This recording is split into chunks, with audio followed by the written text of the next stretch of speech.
Basher here. I'm gonna give a little update on my MotoVan.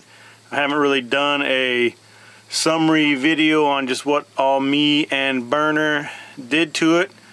Huge shout out to him for just helping me get it finished on time for our Utah trip. We went dirt biking out at Three Step Hideaway in Utah for about a week, and it did really good. Traveled great. All the stuff we did to it really helped us in the trip, and we were able to charge all our GoPros and Cenas and carry all the bike gear we needed, as well as extra tires.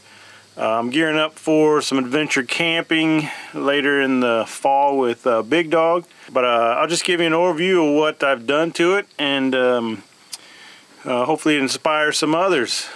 I'm going to start out in the back where the bikes go.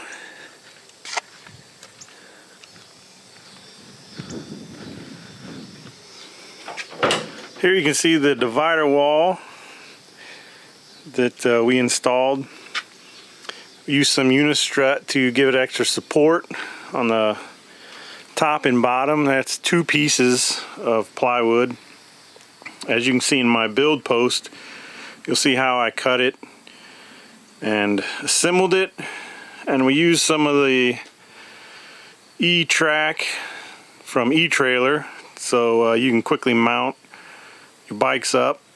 I can typically mount my dirt bike with 1 strap, really. Long distance I use 2, but this strap here goes around the bars, basically completely around the triple clamp, and will hold the bike up.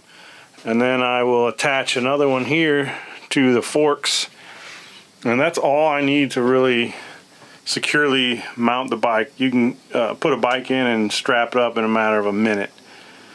I got this little storage container that I actually put up in the cabin when we load the bikes up in here. This was our little kitchenette. You can see some spoons in there and some wet wipes, and we made some PBJs on here, but it worked out. Got our first aid kit down at the bottom. We bought these little rigid containers. They mount up and actually connect together, which really came in handy with all our little tubes and all your other little parts and tools.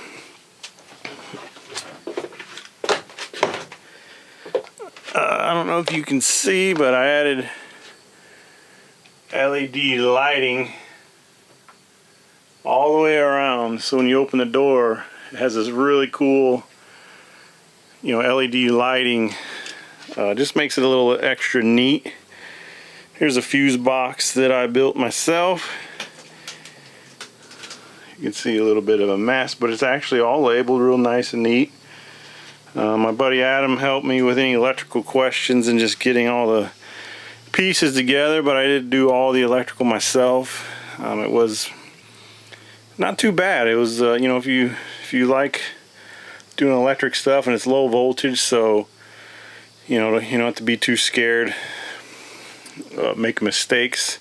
But just back here, what I added, this goes to shore power.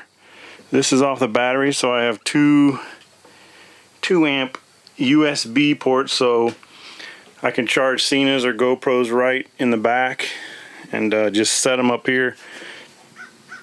I have a little voltmeter that tells me what the second battery's at. I do have a second battery in here. This goes to the DC outlet in the cabin, which I have an inverter up there to plug a laptop in or whatever you might need with a standard outlet. Accessories are a USB ports in here and in the cabin, which you'll see later. Cabin lights, which you'll see, so everything I can turn off from here. This is the overhead light, which is right here. So just in case I need a little extra lights, these LEDs are timed, so they will go off after the cargo light goes off. But I can turn that light off here. I don't have to crawl back up there. As you can see, I'll flip the switch. This one is for the spotlight, which I added a utility light, so we could use it in case we broke down, we need to fix the van, or you're setting up camp in the middle of the night, you need to work on your bikes, you're loading up or whatever.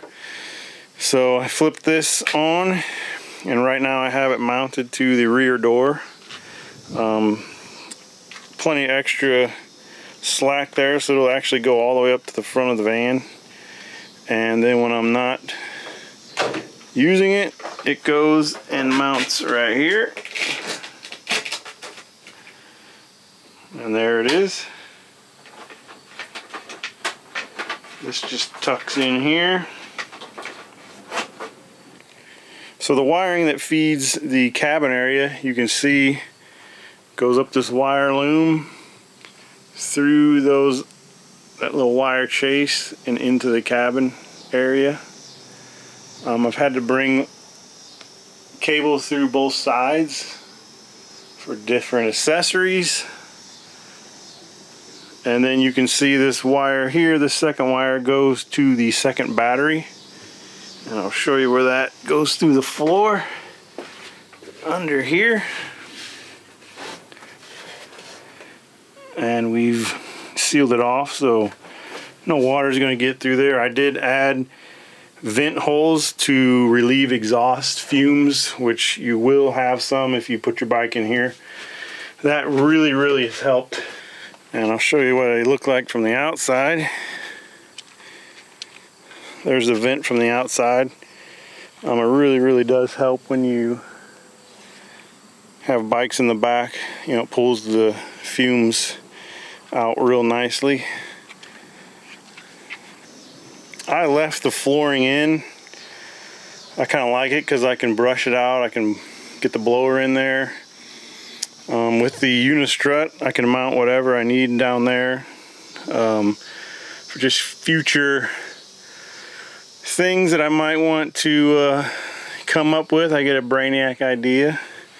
Here I got my camp chair, my shore power extension cord, and I also carry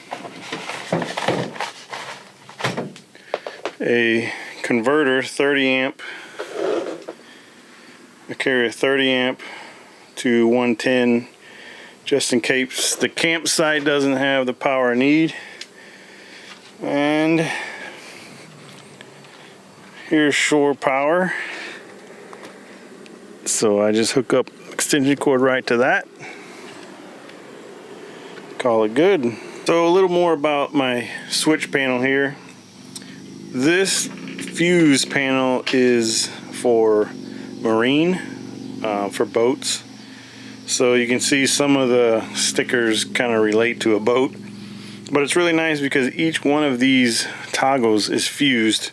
So if I pull this cover off, right here there's a fuse for each one of these circuits. So if you get an overload or a short or ground, it's just going to pop that fuse. Here everything is grounded. You can see the ground plate here.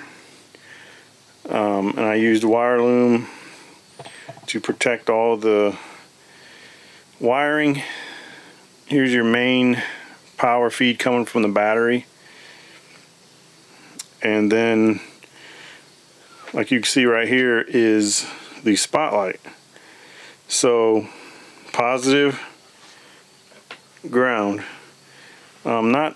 It's not too difficult. You just got to get in and just mess around with it. The good thing is you can get a spare 12 volt battery and get this running, tested, and I've had no issues with this. We've been running it for about a year right now.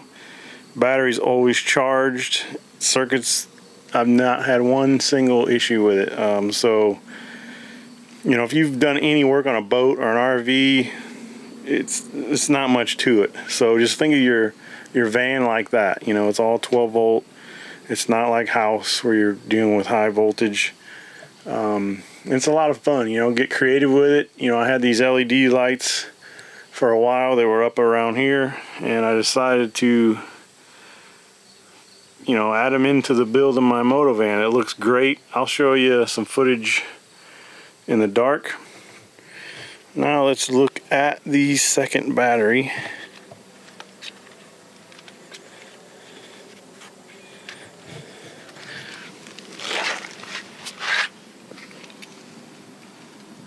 Here's the second battery case, and you'll see I added a fuse, the main fuse right here. So if I switch that, all the power coming from the van engine, the alternator, to this second battery will be cut. So anything I've added to my van build, I can turn off right there. So if I get, you know, a major spike in anything, that's going to pop and not even get to my actual vehicle electrical system. So that was a good add that Adam recommended to me. Here you can see the reinforcement steel I use for the seats. That goes all the way over to the other side. A big piece of metal there. Now, how do you add a second battery to your van? Well, you need to add an isolator. That is the isolator that will charge the second battery. The good thing about that is if it detects the main battery doesn't have enough output to start the engine, it will actually kick over to the second battery and allow you to start your engine and then try to charge your main battery. So that will continue to charge the second battery, and it's done great. I have all the specs on my van build, which there's a link right here. Using a second battery, I think, is just a must for any time you're going to do a build like this. You want to have power specifically for your accessories in your van. You know, you can get crazy. You can add a bank of batteries. I have one deep cell marine battery that I've used, and it's worked great for charging. You know, we went out and flew drones, and while we're going from a location, we charged the batteries off the second battery for the drones, and it charges fast, works great. So that's a must-have. You got to do that. And then I just ran you can see where I ran off the wire loom there, and it goes back under the firewall here near the wheel well and back to the battery location, which on the van is right there. It hangs down a little low, but it works great for me. I don't go full-wheel drive riding, never bottomed out. So you can see the exhaust vent, and there's the second battery there. Alright, now for the cabin area. As you can see, I have one seat right now. I do have two that I install in this area as you know, me and the family go out to our moto ranch and load the bikes up, and all four of us can ride in here comfortably. These seats actually came out of I believe it was a Chevy Silverado or maybe a Ford pickup truck. I got at the junkyard for, I don't know, $100 or so, cleaned them up.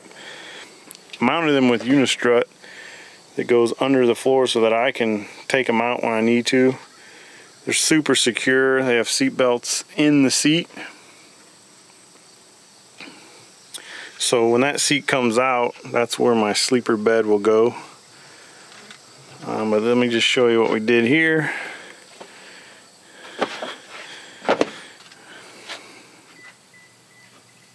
Here is a little toggle switch for more LED lights.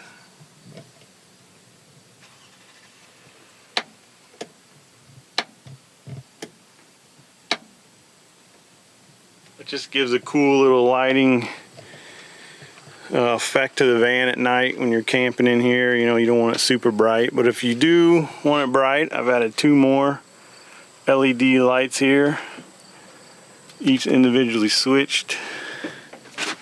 Inverter that I've added, it's got two outlets to it. Just flip the switch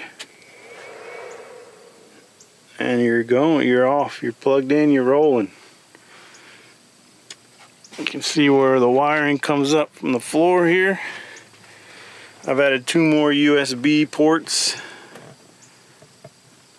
These are cool because you can see there's a green light. This here is shore power. It comes from the outside of the van. So the cabin area in this van, there's plenty of room. Right about here is where the sleeper will be. So I'll have all this room for gear, and I'll be able to slide gear underneath it. The seat will be out, of course. And you know, this is the Chevy 2500 extended van, the Express Extended 4.8 8-cylinder, and it really has just been a great truck. I have about 176,000 miles on it. I cannot complain. I've had no issues. It's just worked out so well for, you know, turning into a MotoVan and a moto camper, a van camper.